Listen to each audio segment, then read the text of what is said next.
presencialmente do que... Boa noite. Boa noite. Boa noite, Boa Sônia. noite. Pode continuar conversando. Não tem problema. A senhora, a gente está sempre trovando, não liga? Vocês estão sempre trovando. É isso aí. Eu tinha que entrar e ficar. Mas vocês vão ver, né? Ok. Boa noite, boa noite. Não tem como a gente escapar da presença. Bom, pessoal.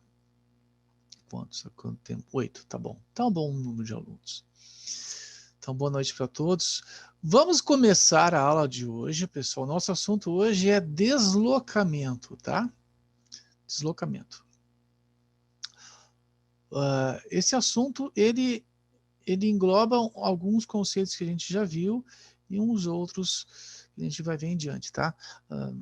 Nas próximas etapas aí da cadeira.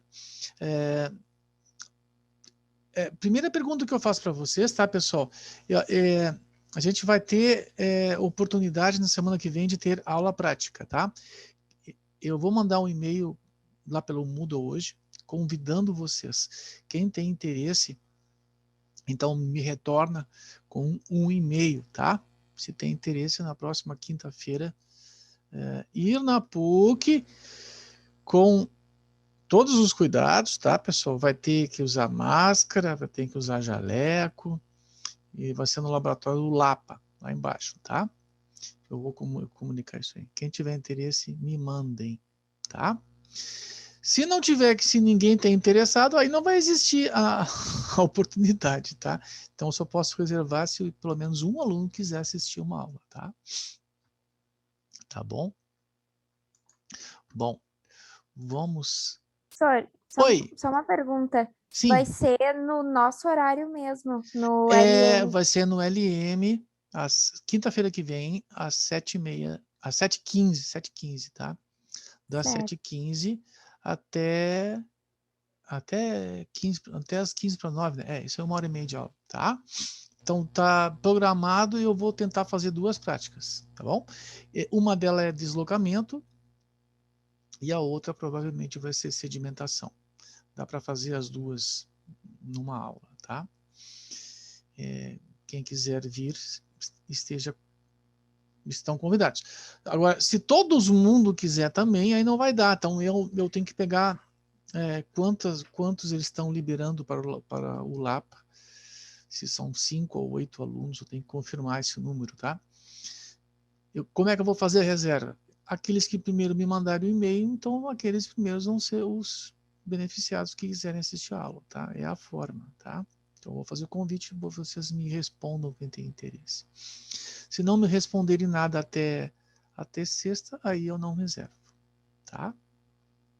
Mas, pessoal, venham, tá? Porque a ideia é vocês vão trabalhar, o laboratório vai ser higienizado antes, vai ter que ter uma distância de 2, 3 metros entre cada aluno, tá? Vocês vão fazer a prática toda higienizada, todo o material, e a ideia é vocês mexerem no laboratório, fazer a prática, tá? E eu provavelmente vou estar filmando vocês, filmando a prática, já para ter um material guardado, gravado. Tá? E depois eu posto para os que não foram, tá? Este é o procedimento das práticas. Bom, vou entrar num vídeo para vocês assistirem. É um experimento, então, é um experimento bem grande, algo interessante para a gente assistir.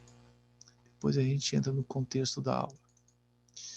Então, o experimento que Galileu realizou numa câmara de vácuo, tá? Então, a maior câmara de vácuo no mundo que a gente tem para pesquisas. O detalhe é que tem muito comercial antes. Tá. Com até 50% de desconto. E você pode...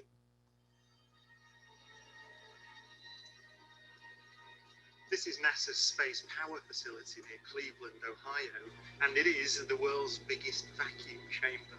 It's used to test spacecraft in the conditions of outer space, and it does that by pumping out 30 tons of air in this chamber until there are about 2 grams left.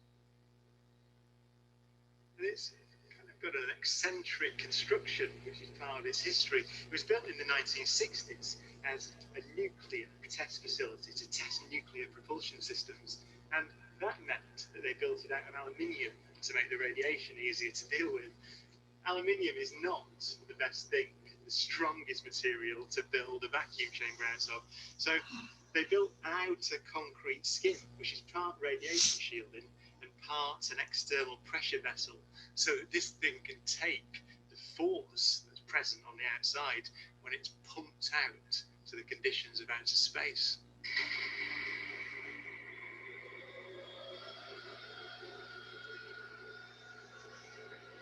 Galileo's experiment was simple. He took a heavy object and a light one and dropped them at the same time to see which fell fastest.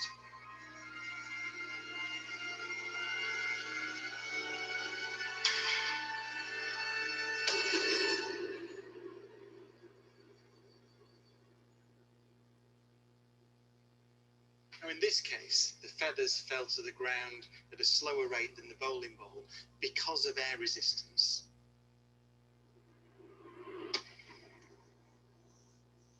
So in order to see the true nature of gravity, we have to remove the air.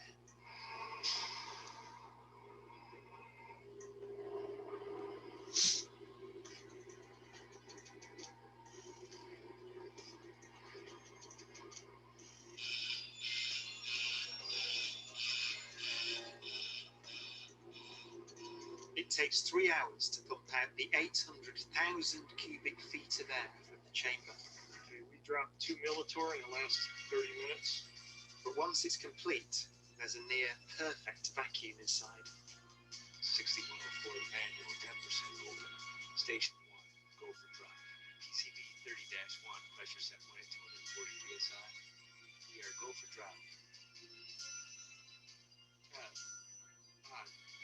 8, 7, 6, 5, 4. Cameras on. 2, 1. Release.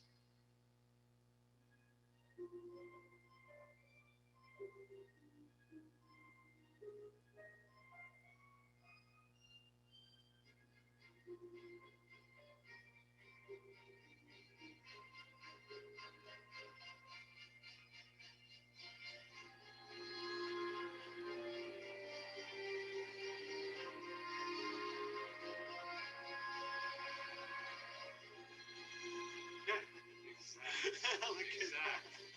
They came down exactly the same. Wow. Look how they hit right there. Exactly. Back on the side. Exactly the same. Feathers don't move, nothing. Look at that. That's just brilliant.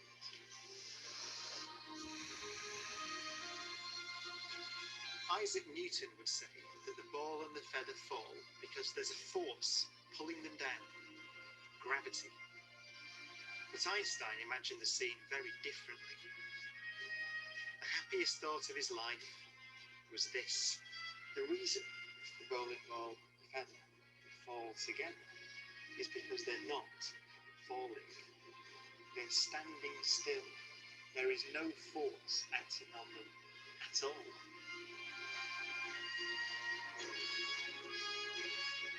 He reasoned that if you couldn't see the background, there'd be no way of knowing that the ball and the feathers were being accelerated towards the earth. So he concluded they weren't.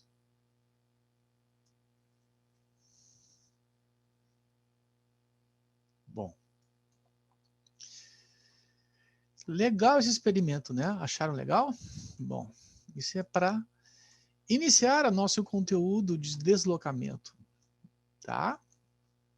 Bom. Por que que então no primeiro experimento a esfera caiu tão rápido? Eis a pergunta. Ah, lógico, né? Alguém vai dizer alguma coisa? Vamos ver. Por causa do ar, da resistência do ar. Isso. Isso tem a ver, então, com esse conceito que a gente estudou já, a força de empuxo, né? A resistência contra o movimento, né? Então, a força de empuxo natural. Bom, pessoal, esse conteúdo aqui, que eu vou mostrar para vocês, então, a gente começa a estudar deslocamento de sólidos no meio de fluidos, tá? Então, pode ser tanto o ar ou como pode ser a água, tá? Então, quando a gente fala fluidos, o fluido que vocês imaginarem. Quanto tempo falta para você se formar, pessoal? Alguém tem uma ideia aí? 2 anos? Mais ou menos? Sim, 2 anos. 2 anos? Tá. Provavelmente a turma de vocês vão ter que fazer essa prova do ENAD. Você sabe o que é a prova do ENAD por acaso? Já ouviram falar? É assim.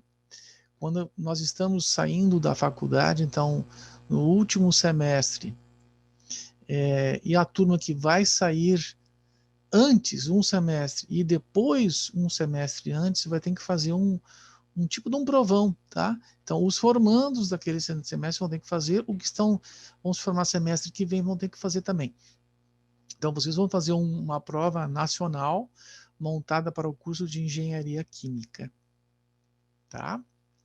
Inclusive, essa prova é obrigatória para vocês conseguirem um diploma. Se vocês não fizerem essa prova, vocês não recebem o diploma. O Ministério da Educação não concede diplomas para vocês, tá? Inclusive, a PUC não está envolvida nisso. Se vocês não fizerem... Se vocês estiverem doentes, pessoal, se vocês estiverem doentes, vocês vão ter que comprovar para o Ministério, não para a PUC, tá? E se o Ministério quiser, eles não concedem o abono e vocês ficam sem o diploma. A PUC é isenta nesses casos, então vocês têm que dar uma burocracia muito grande, tá? Então, nos últimos 2 ENADs que teve, os alunos da PUC fizeram na própria PUC, tá? Todas das outras universidades vieram na PUC fazer, tá? E a nossa preocupação era que todos os alunos estivessem aqui, tá? Então, essa prova vai conceituar o curso da Engenharia Química e é uma competição entre todos os níveis dos cursos de Engenharia Química, né? Então, vocês vão ter uma nota de vocês individual e uma nota da universidade. Então, o Ministério faz rankings, né? Montam 5 grupos de notas e as universidades vão entrando nesses graus. O grau 5, grau 4, grau 3, grau 2 e grau 1. Então, é assim que é qualificado o ranking das universidades, tá? No retrasado, nós ficamos com nota 4, no grupo de 4, ali quase chegando no 5, e no último a gente ficou com 3, tá? Bom, as universidades que ficam com nota 2, 1 e 2, elas estão sob sobreaviso. Se a nota se repetir de novo, 2, o Ministério vem na universidade e faz uma auditoria. E se no terceira nota repete-se o 2, o curso é fechado. Tá? Então, para vocês verificarem o grau de importância da prova do ENAD. A gente sempre diz assim, a prova do ENAD é uma qualificação tua, da universidade e dos teus colegas e dos teus futuros colegas, né? E a gente não quer que um curso feche. Tá? Óbvio, tá? Essa não é a nossa preocupação. Nós estamos muito bem. Mas para caracterizar a importância desse exame, tá? Então, pessoal, vocês têm que fazer uma prova. Vocês vão ter 40 questões para fazer, 40 questões para fazer em 4 horas. Bom, o que vocês acham? Bom tempo? 40 questões em 4 horas? Alguém fez as contas aí, quanto que dá mais ou menos por hora uma questão? Outro detalhe. Vocês não podem usar calculadora. Puxa vida, curso de IN ainda pode usar calculadora. Outra dificuldade, tá? Só caneta e lápis. Tá bom? Então, detalhes. Bom, pessoal, eu trago aqui uma questão, um desafio para vocês. Então, nós vamos começar essa cadeira fazendo um desafio.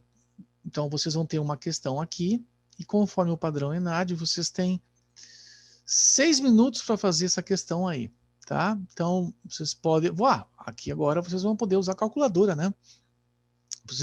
Uma questão vai aparecer aqui, e a ideia é tentar forçar vocês, tá? Então, vocês vão ter 6 minutos para fazer a questão. Um simulado do mundo real que vai acontecer com vocês. Bom, nós temos quantos alunos aqui? Temos 9 alunos, tá? 9 alunos.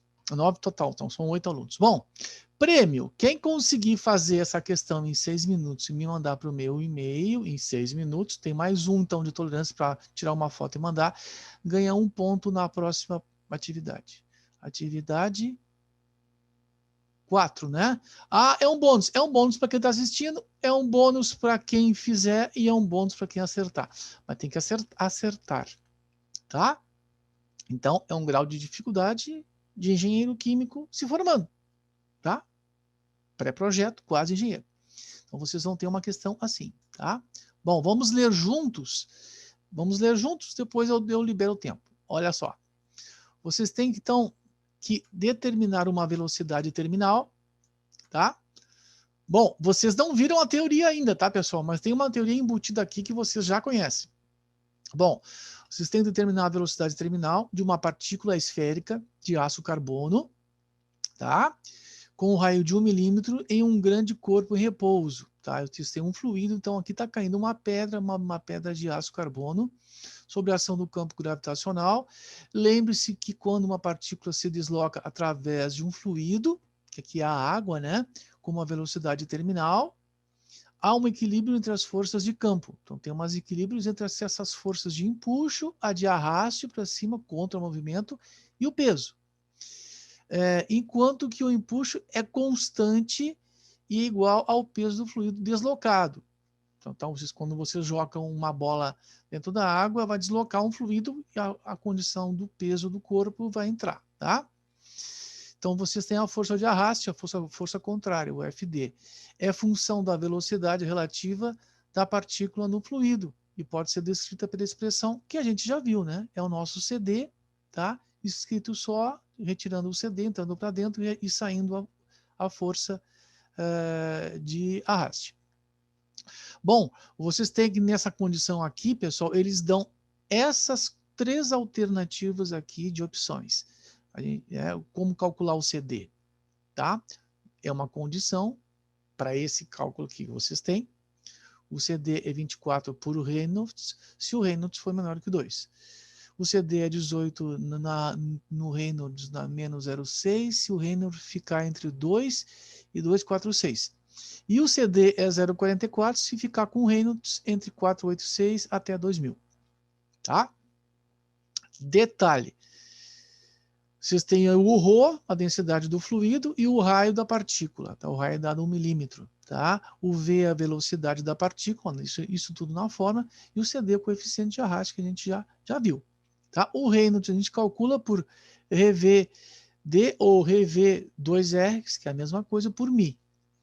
Os dados aqui da densidade da água e a viscosidade da água e a densidade do aço, que é o corpo caindo. Tá? E aqui embaixo vocês têm as fórmulas, as formulações do volume de esfera, tá? E da área, a área superficial de uma esfera. E o G981. Alguém quer entrar nesse desafio, só para saber? O que vocês acham? Vocês conseguem fazer? Tentar? Estão afim? O que ele pede? Eu fiquei em dúvida. A velocidade terminal. A velocidade. Esse V aqui da fórmula. Tá? O Vzinho aqui. Então, nessa forma aqui, vocês têm que calcular o V. Tá, tu vai dar 6 minutos só? Eu vou dar 6 minutos, que é o que vocês vão, quando vocês estiverem se formando, para fazer uma questão dessa, que vocês têm que desenvolver um cálculo e apresentar o raciocínio do cálculo em 6 minutos. Tá? Imagine, eu estou saindo lá na ponta, vou me formando, eu tenho 6 minutos para resolver essa questão. Tá? E Lá vocês não podem usar calculadora, aqui vocês podem. Tá? Então, eu vou apenas tentar forçar em vocês um raciocínio de cálculo e se alguém conseguir fazer em 6 minutos, ótimo, tá muito bom.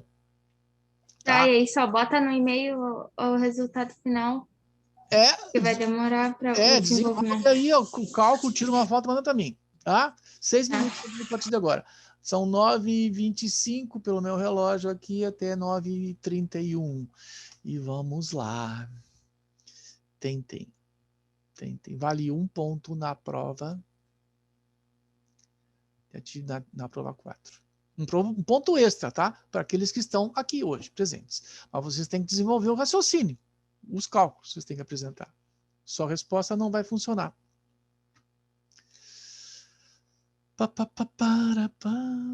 Vou tirar o volume aqui para não atrapalhar vocês.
Voltando, pessoal, voltando.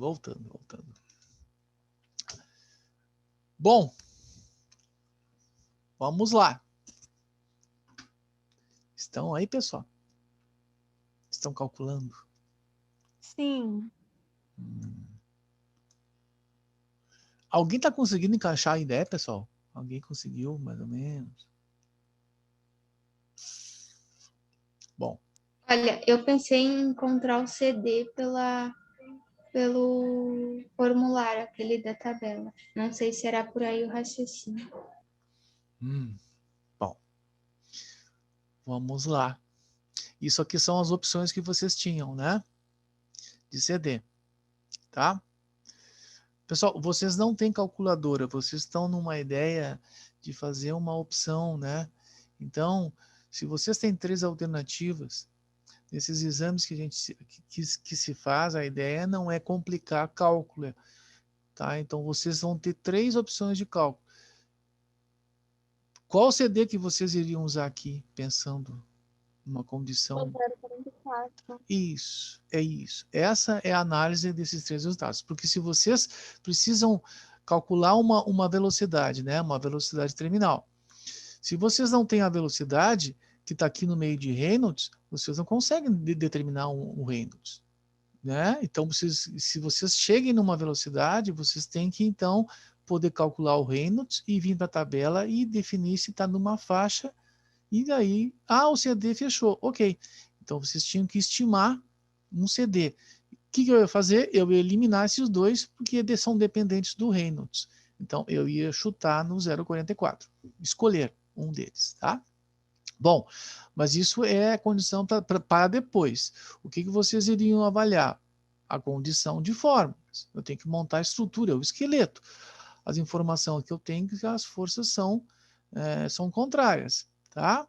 Então, uma força, um sistema, zerando o sistema, tá? Então, a pedra vai cair em condição da força da gravidade. Então, a força peso contrária com as duas forças para cima, um sisteminha, tá? Daí sim, daí eu conseguiria ir pensar num sistema assim, ó, tá? Bom, o que eu ia ter? A força peso, aqui a massa da partícula vezes o G, menos a força de impulso que está para cima, que é, então, a massa do fluido vezes o G, tá? Então, é o deslocamento que a gente tem, né, de fluido quando cai a pedrinha, e a força de deslocamento para cima. Então, a massa do fluido deslocado vezes o G. E aqui, vocês têm a outra condição da força, a força de arraste, que está ali a condição de cálculo, tá? Por isso que a gente tem que, né, nessa formulação aqui, a gente tem que estimar um CD, tá? Tem que estimar um CD. Bom, ajustando as condições de cálculo, aqui então a massa da partícula eu tenho o ρ da partícula e o volume da partícula, 7.800, e o volume é 4/3 de πr. O raio eu tenho é 1,1 vezes 10 a menos 3 que foi dado, 7.800, eu fecho com 3,27 vezes 10 a menos 5 quilos, tá? É uma coisinha de nada, né? Bem pouquinho peso. Bom, para mim descobrir essa massa de fluido deslocado, eu vou ter que estar nessa condição aqui, não. Então, o fluido da partícula é igual ao volume deslocado. No momento que eu deixo cair a partícula, ela vai deslocar um fluido. Por essas condições de massa e ρ, aí eu consigo determinar a massa do fluido, tá? Que é essa condição de fórmula aqui. Ajustando isso, eu vou ter 4,19 vezes 10 a menos 6. Bom, fechado isso, pessoal, tá? Fechado isso aí, eu vou ter que olhar para o meu CD, tá? Foi aquilo que a gente já conversou, né? Eu iria estimar no 0,44, tá? Bom, botando o 0,44 na expressão, estimando, então, inicialmente com o 0,44, e todas as outras formulações que a gente já fez aqui, montou as estruturas delas, a gente fica só com o V na fórmula, tá? O V ao quadrado, Tá? Montando essa expressão, eu chego numa velocidade de 0,64. Tá? Bom, para confirmar isso, se essa velocidade está nos padrões que eu estimei 0,44, eu vou ter que confirmar a minha faixa de Reynolds, se enquadra dentro de 486 a 2000. Tá? Bom, recalculando o Reynolds, tá? Sempre lembrando com a velocidade que eu calculei, deu 0,64, colocando na fórmula, eu chego a 1280, que está no meio da faixa de Reynolds. Então, eu estimei corretamente. Difícil fazer isso? O que vocês acham? O que seria? Quais são as fases se a gente tivesse que montar isso aí? A primeira é essa dedução lógica aqui do movimento, né? Do deslocamento da pedra dentro do fluido. Acho que seria a primeira dificuldade. Eu fui até isso. Depois eu empaquei, aí eu achei uma massa gigante, e aí eu comecei a viajar. É por aí. Então, a ideia é vocês imaginarem isso, né? Bom, uma coisa é vocês estarem vendo essa cadeira agora aqui no comecinho, né? Agora, esse conceito aqui, né, pessoal? Esse conceito aqui é lá da física, vocês já viram, né? Bom, a gente está entrando com os conceitos de CD, que a gente viu agora aqui, né? E de força de arraste. Bom, que é essa fórmula aqui em cima, né? Bom, mas pensar tudo isso aqui junto, né? Tendo uma pressão de 6 minutos, é evidente, eu coloquei 6 minutos porque é a média que vocês vão ter para resolver uma questão dessa. Mas assim, né? Vocês vão, de repente, usar 10, 12, e numa outra mais rápida, que é só de completar, vocês vão fazer em 1 minuto, 1 minuto e meio. Essa aqui, vocês vão ter 3 questões que vocês vão ter que desenvolver o cálculo, apresentar o cálculo. Então, não é só botar o xizinho, ver lá, fazer cálculos e errar e não ter problema, eu acerto a coluna, ok. Não, 3 questões vocês têm que completar, tá? E algumas vezes justificar. Tá, então, montar esse mecanismo aqui realmente sem calculadora, imagine fazer isso aqui, né? Com base na -6, na -5, e achar aqui a raiz, porque vai dar uma condição quadrada, então requer alguma habilidade. Bom, truques, né, pessoal? Quando vocês forem fazer essa questão aqui, provavelmente vocês não vão usar 9,81, né? Provavelmente vocês usem 10. Tá? Fica mais rápido para se fazer o cálculo.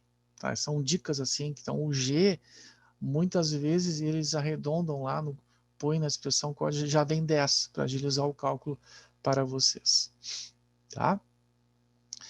Bom, eu acredito que realmente ninguém tenha conseguido esse tempo fazer essa questão aí, tá? Mas era esse o objetivo mesmo, forçar simplesmente vocês a pensarem uma expressão desse conteúdo aí.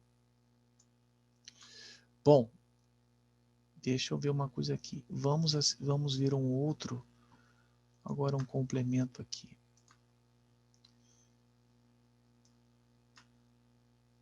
Se vocês não conseguiram fazer, não se preocupem, é assim mesmo.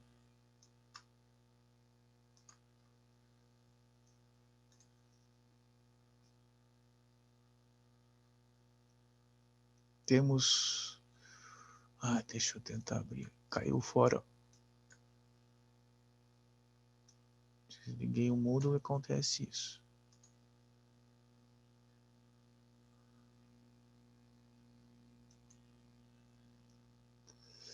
Bom, foi muito rápido esse exercício. O que vocês acharam? Foi, tá? O objetivo era esse mesmo, então. Agora vamos ver aqui um experimento em laboratório. Temos 2 experimentos aqui, tá? Eu vou deixar, eu vou passar um vídeo desse para a gente ver que tenha a ver com esse exercício aí.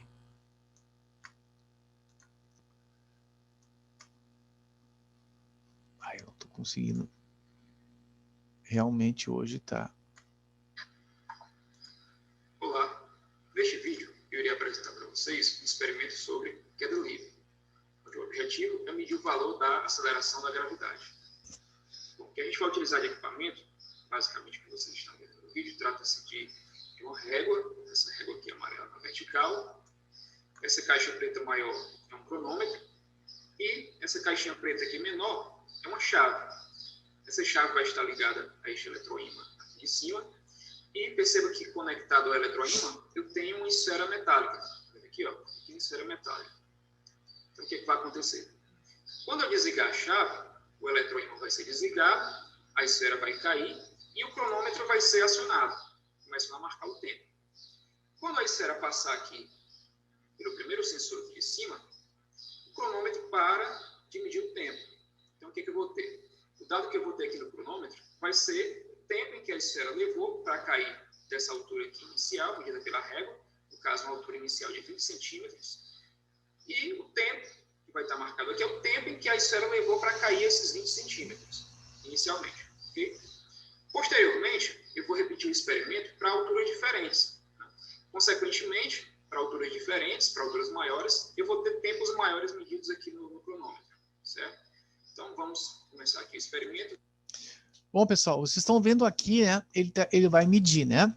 Essa prática é que a gente faz no nosso laboratório também, tá? Só que a gente não faz com uma esfera, com essa estrutura.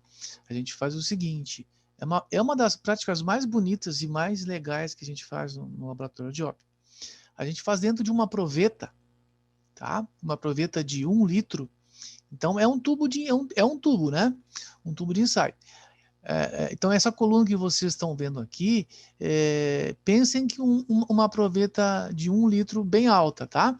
Aí, nessa proveta, a gente coloca, numa delas a gente coloca a água, numa outra a gente coloca a glicerina, numa outra a gente coloca uma solução, uma salmoura, a 10% de sal, dilui lá dentro. E uma outra a gente coloca óleo, tá? Então, água, uma solução de sal, glicerina e óleo, tá? E daí vocês riscam na proveta uma altura X e lá embaixo, quase embaixo, uma outro risquinho. Vocês riscam com uma canetinha, tá? Então vocês marquem.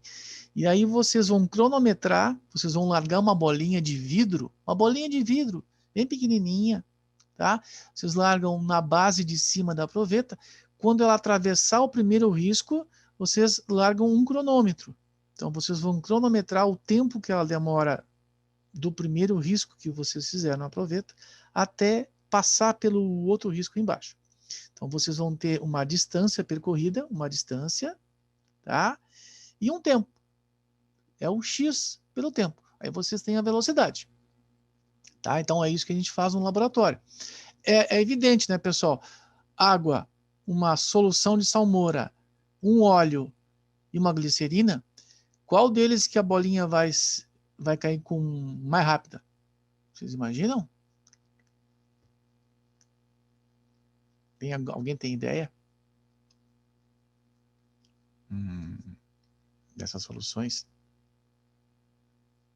Água, uma solução de salmoura, uma glicerina e um óleo. Salmoura?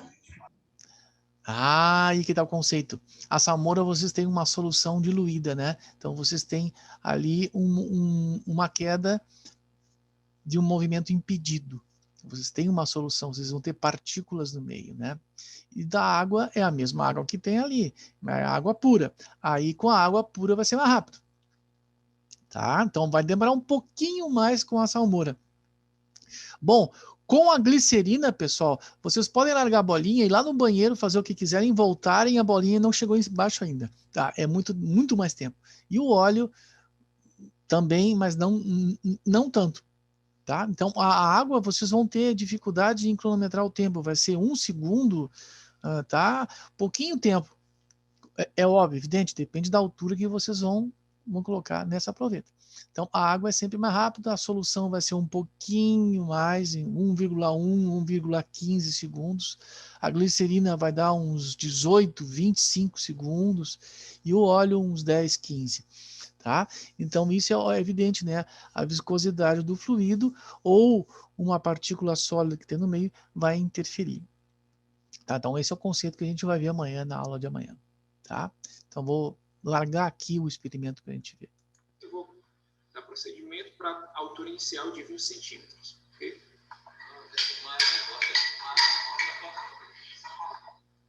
Bom, vou dar aqui um zoom para vocês conseguirem enxergar direito aqui no cronômetro. Qual foi o tempo marcado para esta primeira queda da esfera, para uma queda de 20 centímetros?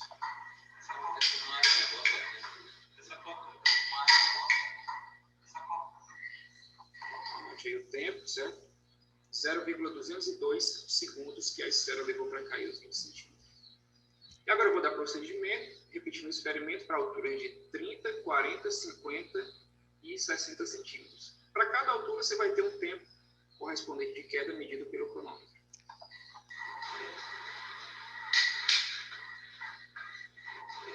Vamos novamente para vocês verem. Certo? Então, marcou aí, né? 30 centímetros, deu 0,249 segundos. Agora para 40 centímetros. Novamente. 40 centímetros, 0,288 segundos. 50 centímetros, deu pouquinho tempo. 50 centímetros, né? Você veja aí, 0,322 segundos. No final, 60 centímetros. Não sei qual foi a altura, qual foi o tempo, quer dizer. 0,352 segundos.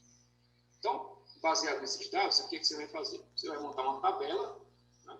Uma tabela onde você vai colocar os tempos medidos pelo cronômetro e as alturas correspondentes, né? Que foram de 20, 30, 40, 50 e 60 centímetros. Para cada altura dessa, você viu que a gente marcou um tempo diferente medido pelo cronômetro. Então, qual é o objetivo da gente?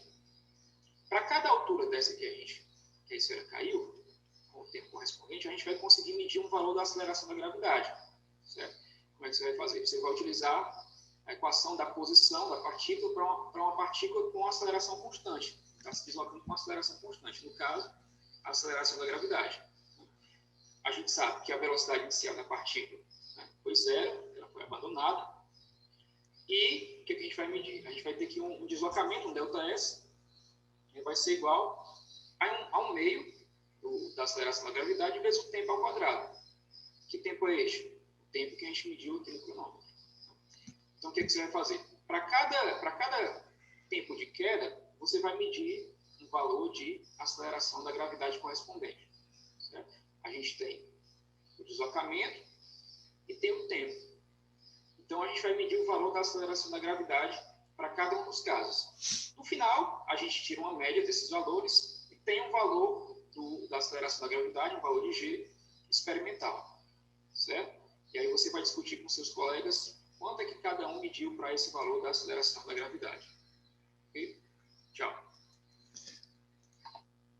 Bom, o objetivo dele aí, nessas medidas aí, então, era definir a aceleração da gravidade.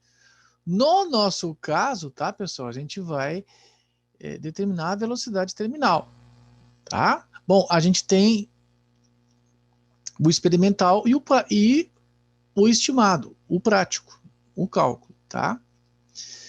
Bom, deixa eu ver aqui, vocês estão vendo. Vamos ver uma outra, tá? Esse aqui é o vídeo que complementa a parte inicial que a gente viu, tá? Então é uma modulação muito parecida com aquele exercício, mas é interessante a gente verificar os conceitos.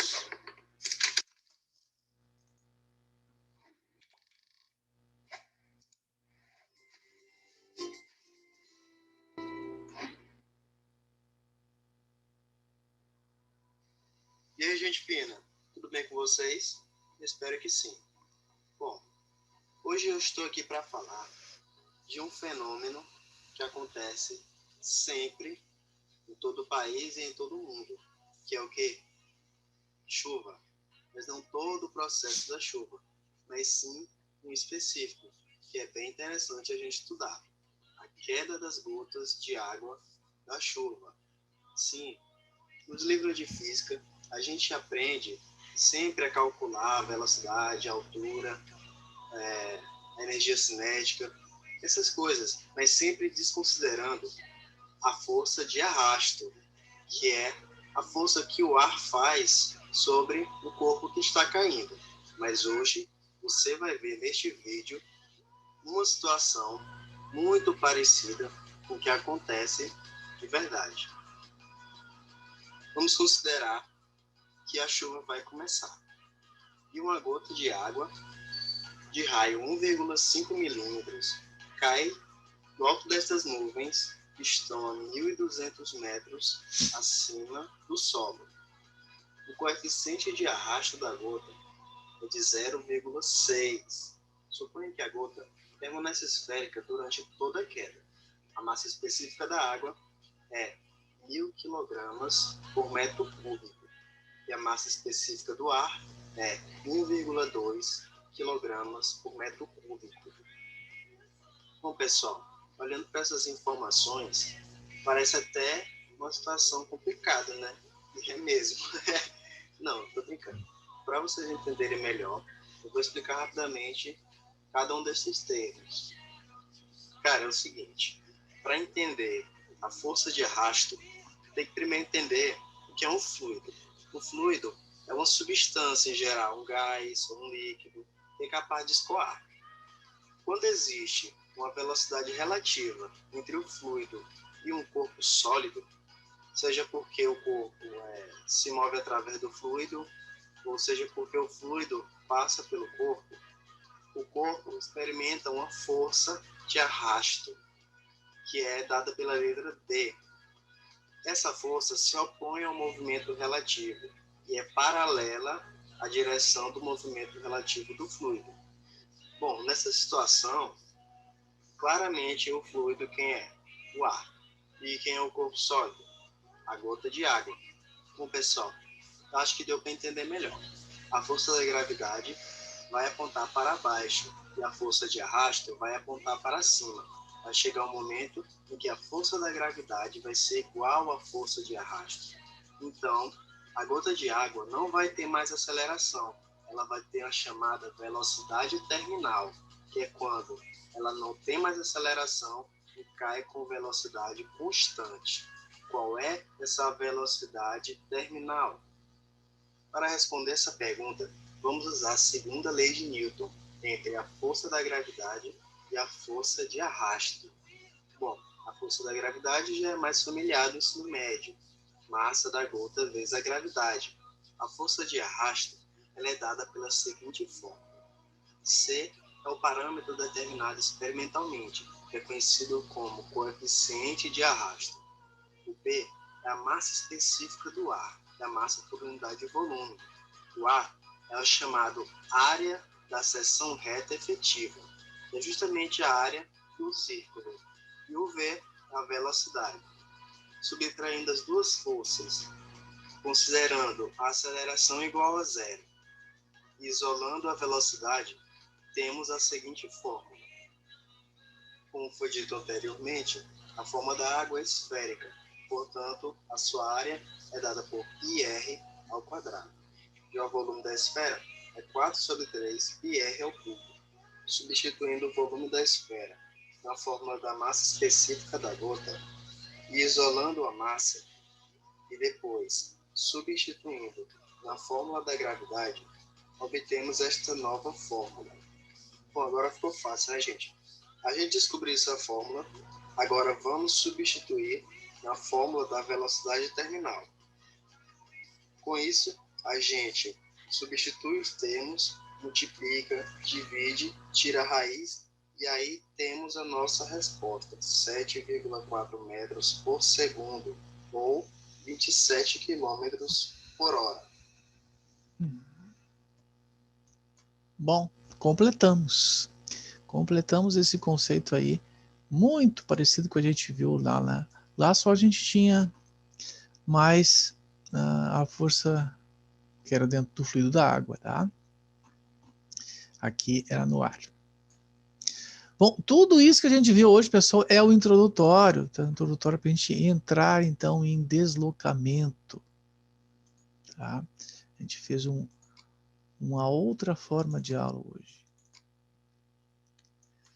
Bom, espero que tenha chamado a atenção de vocês. Bom, vamos lá. Vamos entrar, então, agora no conceito aqui. Ah, isso aqui já vimos. Deslocamento.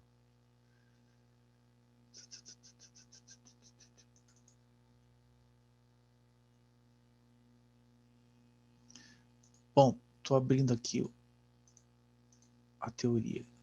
Acho que vocês estão vendo, né? Tá na tela, né?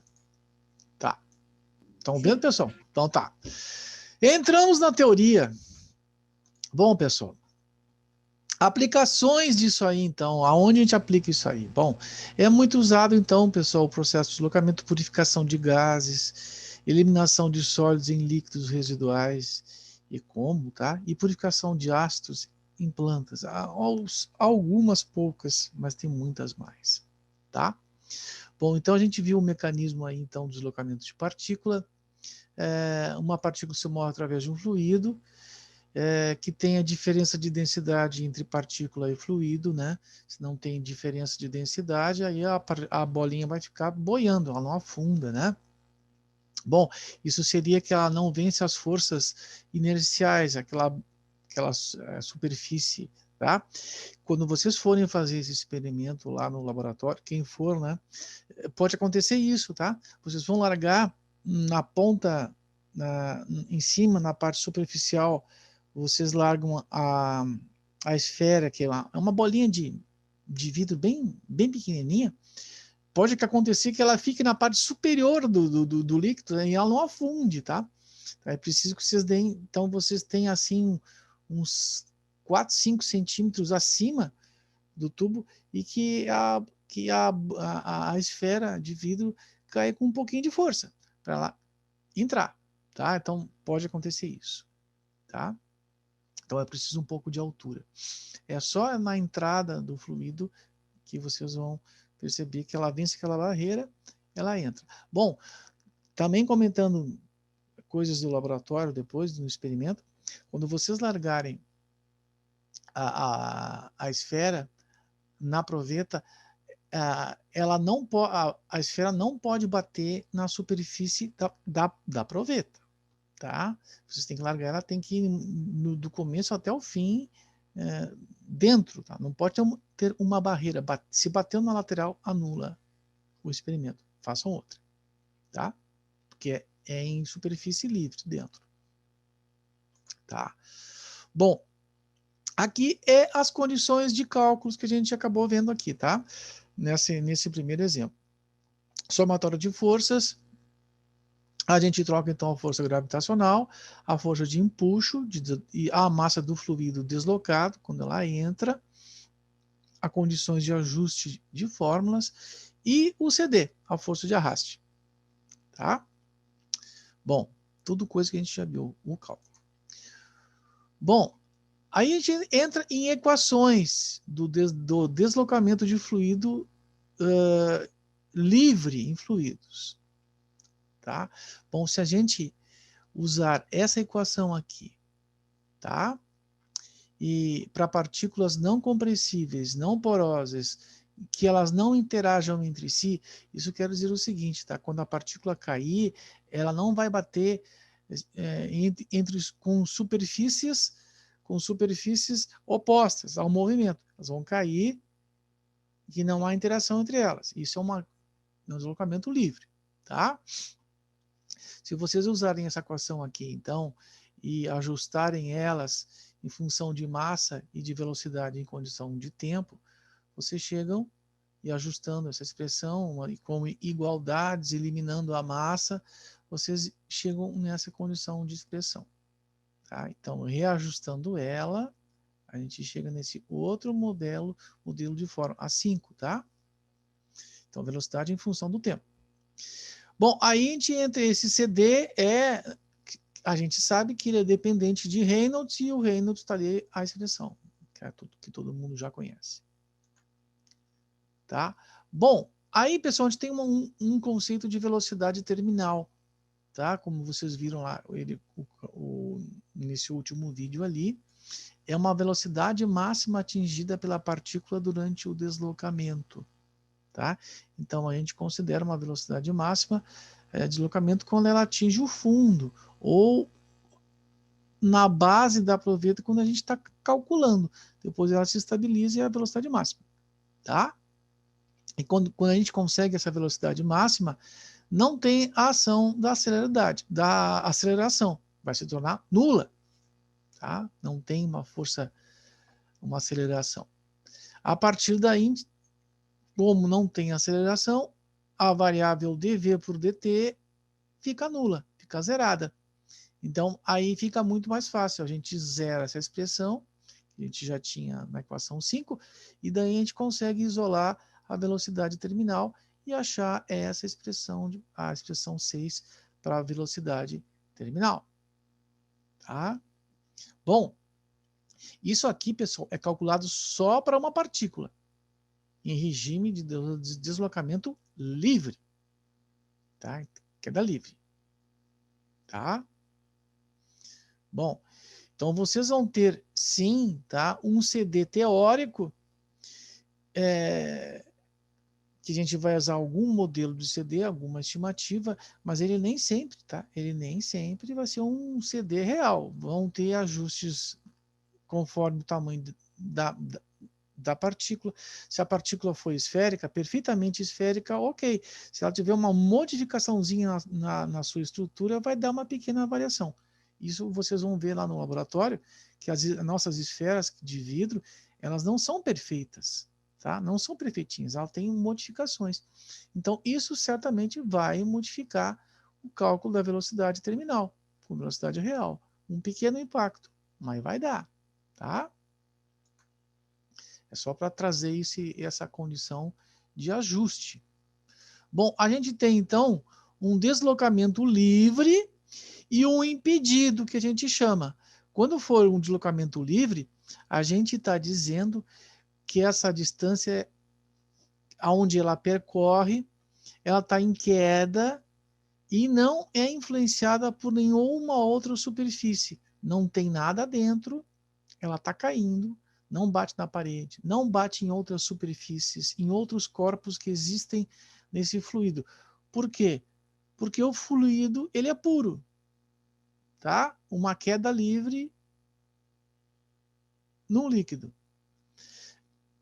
Se vocês forem fazer uma queda, vamos perguntar assim, se vocês forem fazer uma queda livre numa lagoa, por exemplo, e uma queda livre na água do mar, o que vocês acham? No lago, é isso que eu quero que vocês entendam. No lago é um deslocamento livre. Por quê? Porque não tem nenhuma solução. Na água do mar, vocês têm sal. Então, na água do mar, existe as partículas de sal diluídas no mar, e isso vai modificar o tempo de queda. Tá? Então, essa solução, como a gente fala, o sal, a salmoura, é um deslocamento impedido. Tá? Porque quando a partícula for caindo, vocês não têm mais só água pura, vocês vão ter a solução com partículas de sal. E isso vai influenciar no tempo de queda da bolinha de vidro. Tá? É esse, então, os dois conceitos que tem. Bom, se for uma glicerina, a glicerina é pura. O que muda é a viscosidade do meio. Tá? Então, não tem choque de partícula. O que vai variar o tempo em relação à água é a viscosidade do fluido, não uma solução impedida. Bom, feito esses dois comentários, em deslocamento livre, então vocês têm uns ajustes de expressões, tá, para a esfera. Tá? Então vocês têm essa condição que a gente já tinha verificado aí, modificando as expressões de massa e ajustando a área, tá? A gente chega em arranjos de estruturas, a gente chega numa outra condição de cálculo.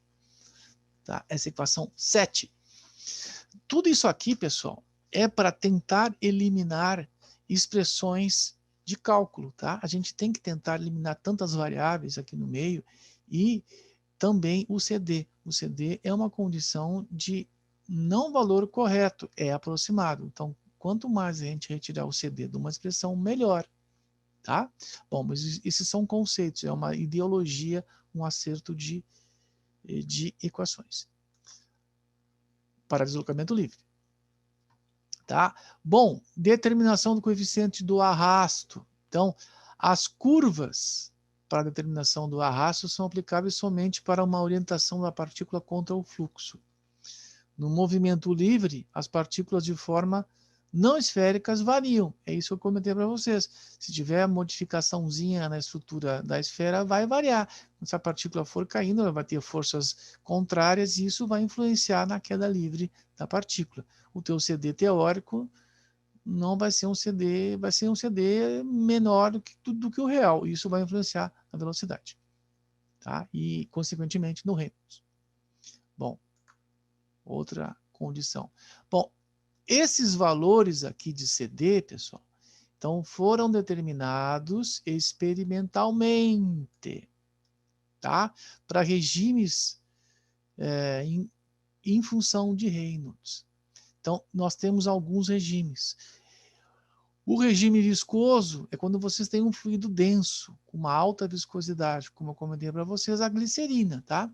Então, num conceito para se verificar se é viscoso, nessa condição ela segue a lei de Stokes se o Reynolds é menor que 2.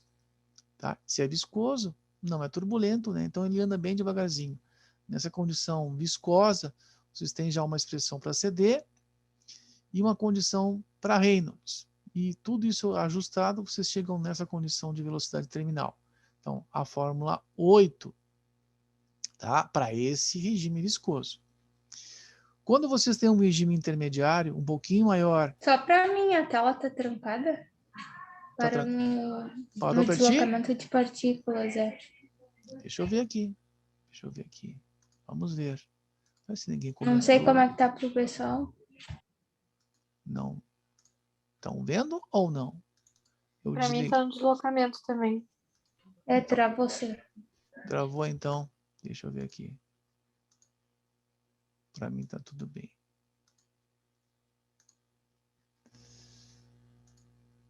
Entrou? Não, tá congelado ainda. Assim. E tem alguma coisa errada aí.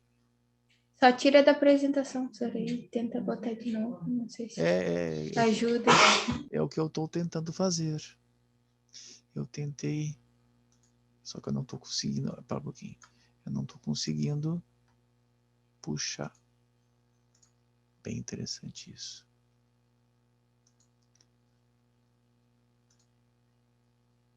Tá no mudo agora vocês? Conseguem ver no mudo? Não, ainda tá travado. Que saco. Ah, agora vai dar. Desliguei.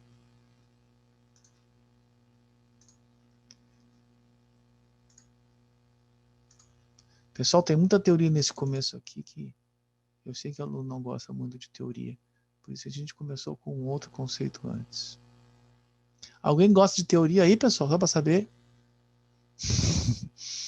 Mas é preciso ter um fundamento, né? Para a gente na engenharia, a gente precisa ter um fundamento. Tá, agora estão vendo, né? Sim. Deu? Tá.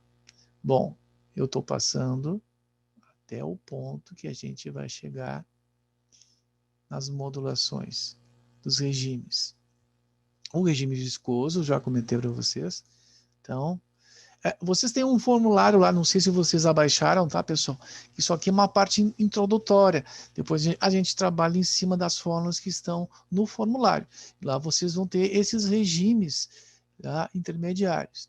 Então, sempre nos exercícios por Reynolds, a gente vai definir o regime que a gente vai trabalhar, tá? Então, nesse regime intermediário, ele é um pouquinho maior, entre 2 de Reynolds e 500. E olha só o que dá, né? Muda o cálculo de CD. Isso aqui é cálculo experimental, tá, pessoal? Esses valores de CD são experimentais. Muda a expressão de CD e, consequentemente, muda o cálculo da velocidade terminal. Ó, dificuldade, condições de erros. Muito cuidado com esses valores aqui, tá? Essas expressões, né? Valores quebrados e tem que levar um número com 3 casas ali. Cuidado, tá? Essa expressão 9 aqui começa a dificultar um pouquinho depois na calculadora, tá? Bom, o regime hidráulico um pouquinho acima, tá? Já chega a 2 vezes 10 na 5. Então, já tem uma certa turbulência aí com um valor alto de Reynolds. O CD é o 0,44. Ah, aqui a condição do cálculo de vocês, pessoal. Olha só, aquele primeiro cálculo que vocês tinham lá, 0,44. Vocês têm uma variação de Reynolds. Se você soubesse essa variação aqui, vocês teriam essa conta de velocidade terminal para se fazer, né? Ó, com esse cálculo aqui, eu conseguia determinar a velocidade terminal sem fazer aquela expressão lá, né? Eu tinha o diâmetro da partícula, o rho do fluido e o rho da partícula eu tinha. Então, se eu soubesse essa equação, eu poderia calcular direto por aqui. Exato, mas vocês não tinham lá no começo. E para o regime turbulento, é o maior de todos, tá? Com um alto Reynolds, acima de 2 vezes 10 na 5. Vocês têm, então, o CD diminui, tá? E fica com essa expressão de cálculo aqui. Bom, o legal, pessoal, dessas formulações é que, então, que vocês retiram o CD da expressão do cálculo da velocidade terminal. Vocês não entram com o CD aqui dentro, tá? Já está ajustado. Todas as expressões, ó, vou voltar para a anterior, tanto o 8, o 9, o 10 e o 11, vocês não são mais refém de estimar um CD. Já não existe, tá? Então, a gente consegue estimar uma velocidade com um cálculo mais preciso, tá? Bom, em função desse contexto geral todo aí, pessoal, generalizando, então, a condição de velocidade em função do CD, vocês têm um modelo sim, para fazer aquela condição de conta lá. A gente tem esse cálculo de CD estimado em cima de uma variável chamada B de bola, tá? E ela é a condição do Reynolds num Nzinho aqui, tá? E essa expressão também para cálculo de velocidade terminal, tá? Ah, o que é o B e o que é o N? Ah, são dois números interativos, tá? Que a gente vai ver na aula de amanhã, o uso do B e do Nzinho, tá? Bom, então um problema, quando a gente não conhece a velocidade terminal, então é evidente, né? A gente não consegue calcular o Reynolds, é condição. Então aí vocês têm que vir para um CD, né? Substituir na fórmula, estimar, achar a velocidade terminal, achar o Reynolds, como a gente fez no primeiro exercício, e aí voltar para o CD, fazer esse fecha a faixa, tá?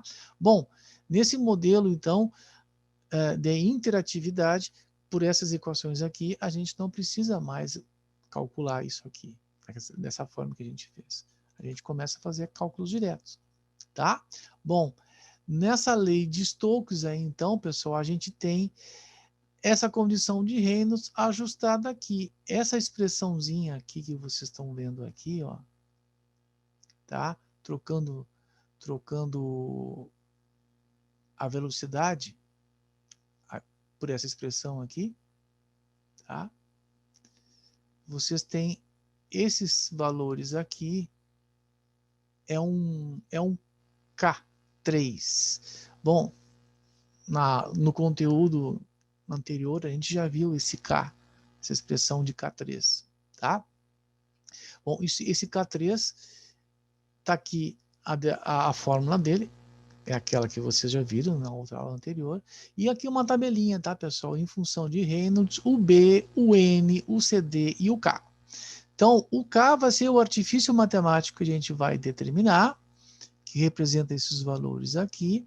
E em função desse K, a gente vem aqui para a tabela e vai achar o regime.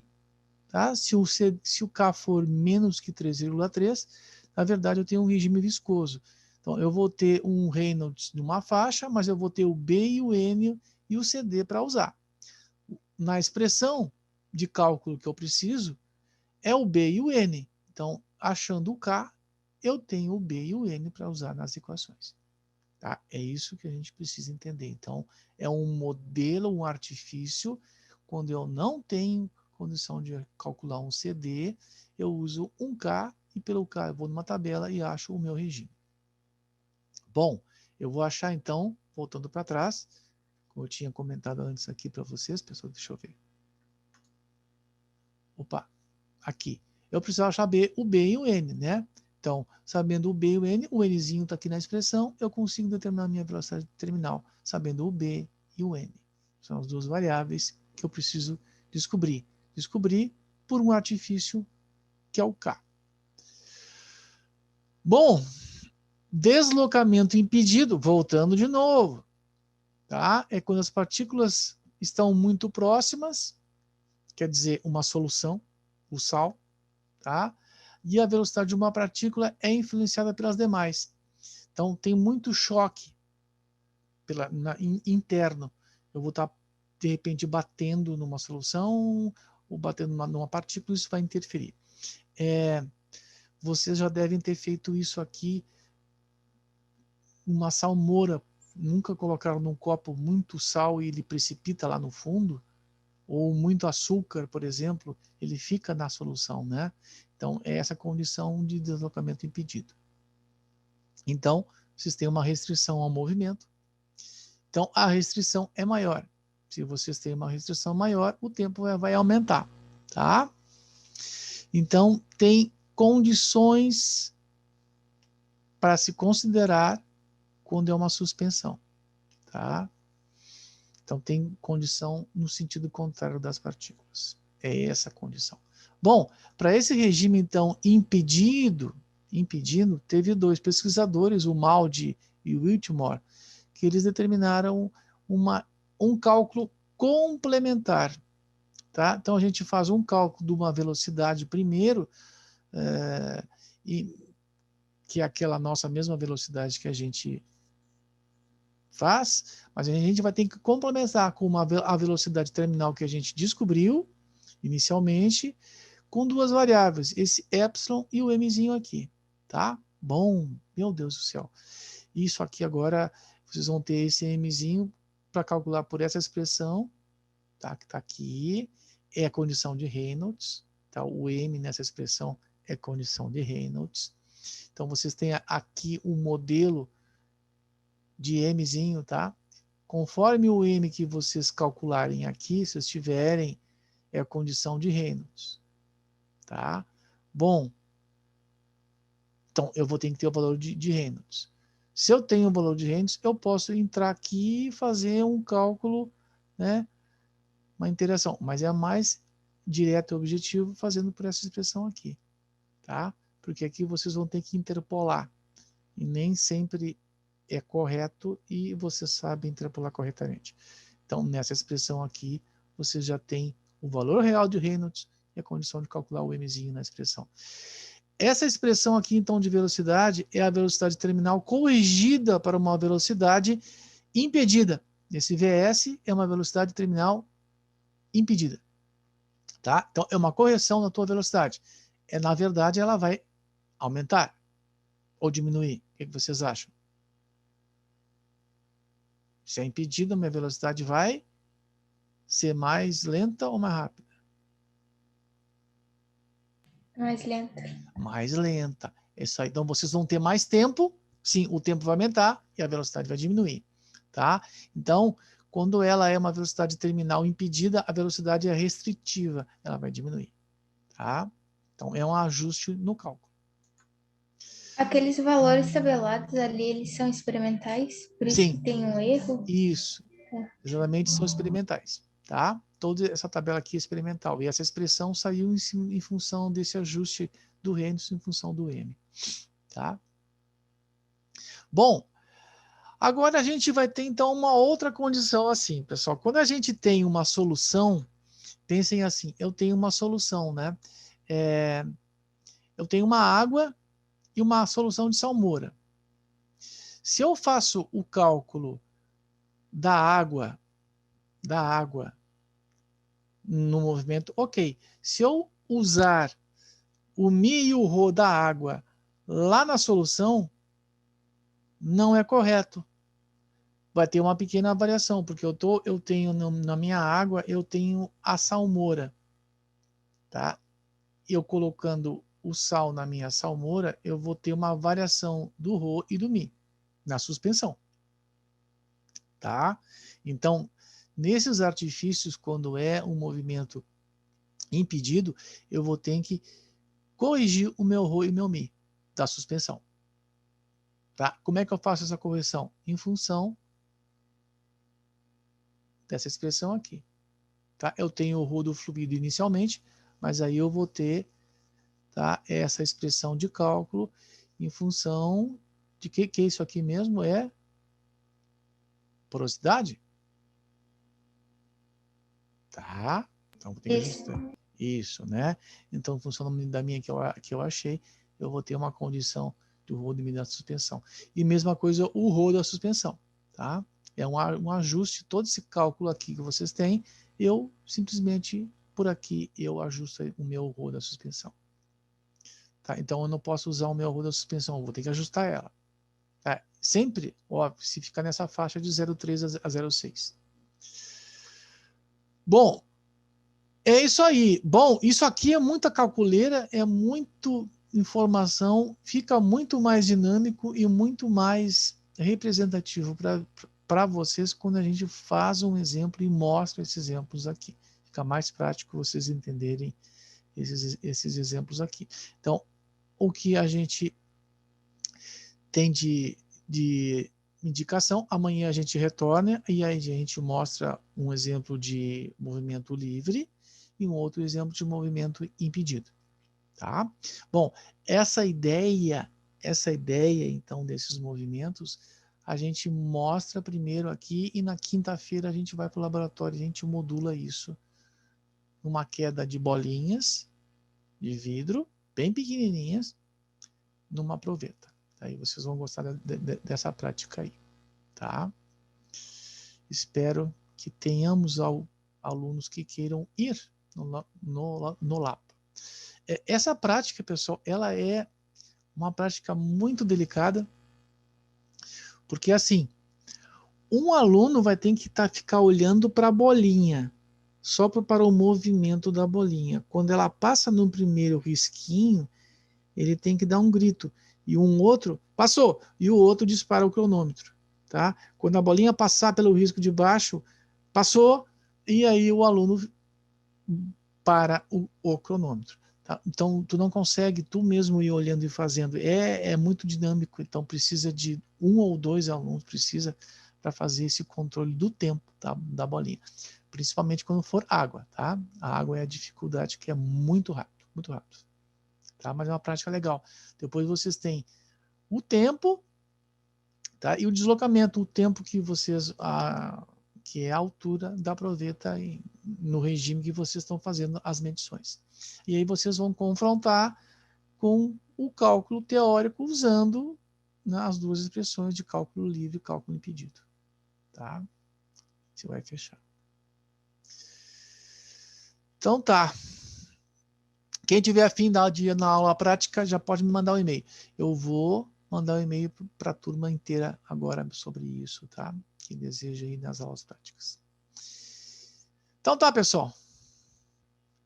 Um abração para todos. Boa noite. Opa, fechou no horário inteiro. Boa noite, professor. Boa noite. Bom sono, bom sono. Boa noite. Boa noite, boa noite.